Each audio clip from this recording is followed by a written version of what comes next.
Hey, this is Mr. Sato. Let's talk about rhyming. These days you can easily find rhymes online. Here are links to rhymezone.com and wikirhymer.com. There you go. Now, is that all there is to say about rhymes? Well, obviously not. There are different kinds of rhymes, and different rhymes have different effects. There are different rhyme schemes and ways you should and shouldn't rhyme. Here's what you're about to learn. The basic kind of rhyme is called a perfect rhyme, which is two words that end with the same sounds, beginning with the last accented syllable. Examples: three and see, setting and forgetting, or terrible and wearable. Notice how the rhymes begin with the last accented syllable, like setting and forgetting, and terrible and wearable. If you don't do that, you'll end up with words that don't actually rhyme, like setting and dancing. Those words don't rhyme because the last accented syllable is set, not ing. So dancing doesn't rhyme, and forgetting does. It also might help to keep in mind that the farther from the end of the word that last accented syllable is, the harder it is to find a good rhyme. For example, don't try to end a line with federal or wonderful if you need it to rhyme. So, for a perfect rhyme, the words must sound the same, beginning with the last accented syllable. But if you really needed something that rhymed with wonderful, you could try a near rhyme. These are sometimes called half rhymes or slant rhymes. Near rhymes are words that sound almost the same, but not exactly the same. For example, I looked up wonderful at WikiRhymes and found that invulnerable is pretty close. Wonderful, invulnerable, they almost rhyme. The rhythm is the same and the vowel sounds are the same, so that's a near rhyme. There are times when a near rhyme is actually preferable to a perfect rhyme. Like if you're writing a song, you might not want it to sound super rhymey. It can come off as obvious and clumsy, like rhyming love with dove, especially if you're writing in couplets. That's two consecutive lines that rhyme, like these. Look at these lines from an old Neil Diamond song. I said, to no one there, and no one heard it all, not even the chair. Come on, really? He could have used a good near rhyme here. That's a question of taste. If you're writing something for school, ask the teacher what he or she thinks about near rhymes. What Neil Diamond eventually settled on, not even the chair, is what's called a forced rhyme. In this particular line, you can clearly see the meaning of the line was forced to fit the rhyme. It's obvious that he used the word chair not because it's what he wanted to say, but because it rhymed with there. So the challenge is not only to rhyme, but to sound natural while doing it, which is actually a lot harder than it may sound. The easiest words to rhyme are, or were at one time, called masculine rhymes. The accented syllable in these is the last syllable, arrest and test. Words that rhymed at a syllable other than the last one, like basket and casket, were called feminine rhymes. I guess the idea is that a word that emphasizes the last syllable, dog, fog, is stronger than one that rhymes earlier, kitten, mitten. It's terminology that belongs to a more sexist time, but I don't know of any replacement for this distinction. The reason I bring it up at all is because feminine rhymes are great for humorous poems. There's something funnier about a feminine rhyme, maybe because they're a little more musical. For example, here's a link to a rhymed narrative poem I wrote for fun when I was a college kid a million years ago. Waffles and awful sound a little silly, right? It's humorous, which fits the poem. Cakes and mistakes wouldn't sound particularly funny, so if you're trying to write a funny poem, try to get some feminine rhymes in there. They're a little harder to do, but they have a tone that's a little lighter, a little goofier. But if you're writing a funny poem, a really good rhyme to try is the mosaic rhyme. That's when you rhyme a multisyllabic word with two or more small words, like they put all the trees in a tree museum and charged people $1.50 to see 'em. See, their museum is a longer three-syllable word, and Joni Mitchell rhymed it with a three-word phrase, to see 'em. I tried to do the same thing in Gertrude when I rhymed blender with ender and origin with porigin. Okay, now rhyme schemes are the pattern in which the words rhyme. Like limericks, their rhyme scheme is AABBA.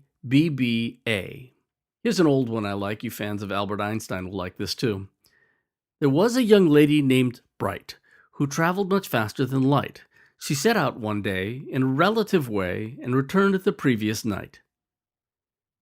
Do you see how the rhymes marked with A all rhyme, bright, light, night, and the two rhymes marked with B rhyme, day, way? So we say the rhyme scheme is AABBA. Combined with that distinctive rhythm, and you have a limerick.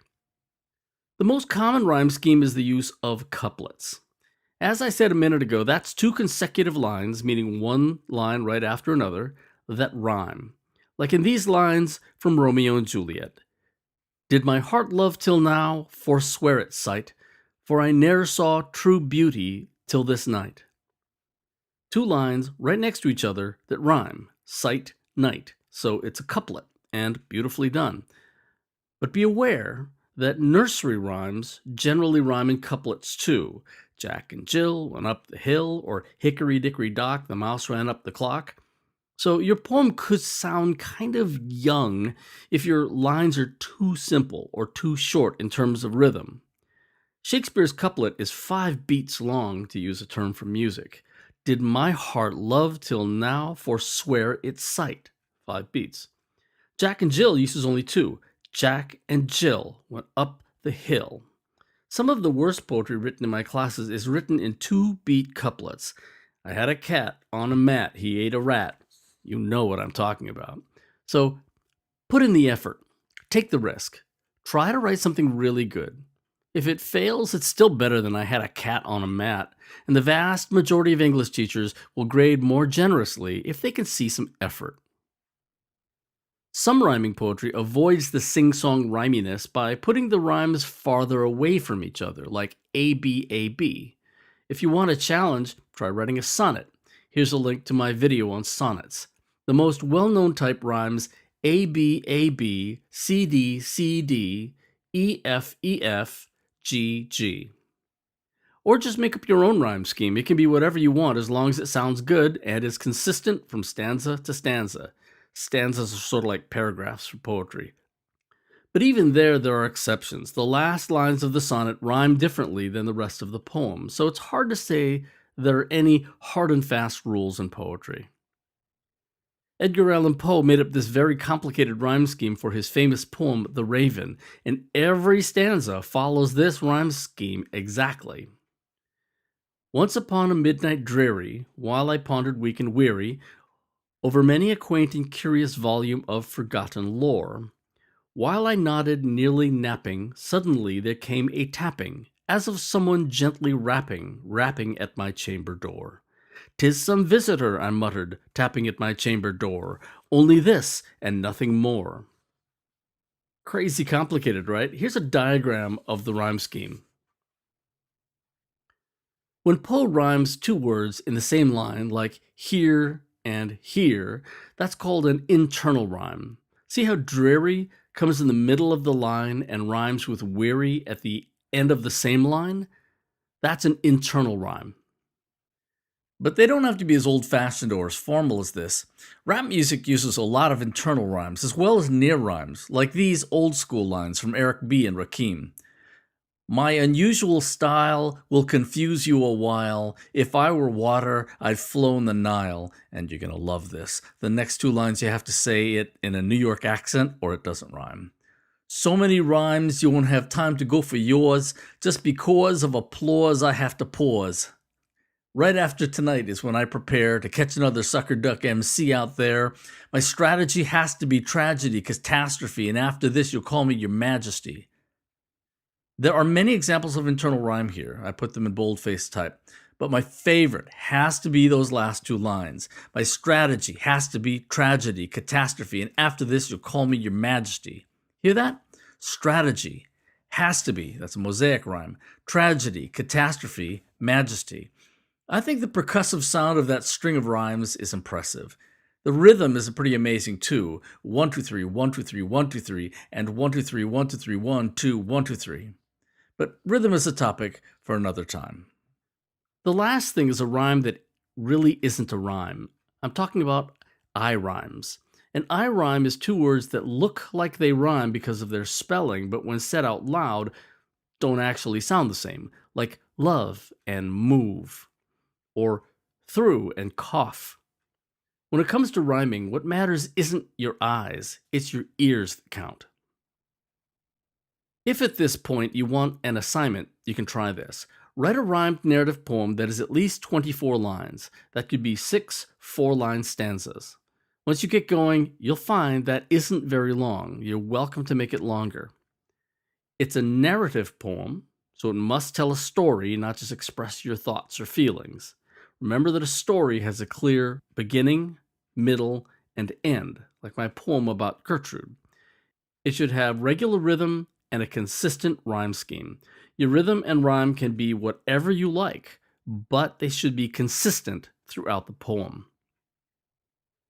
The most important thing, though, seriously, is to try to have some fun with it. The same assignment can be a joy to one student and a chore to another.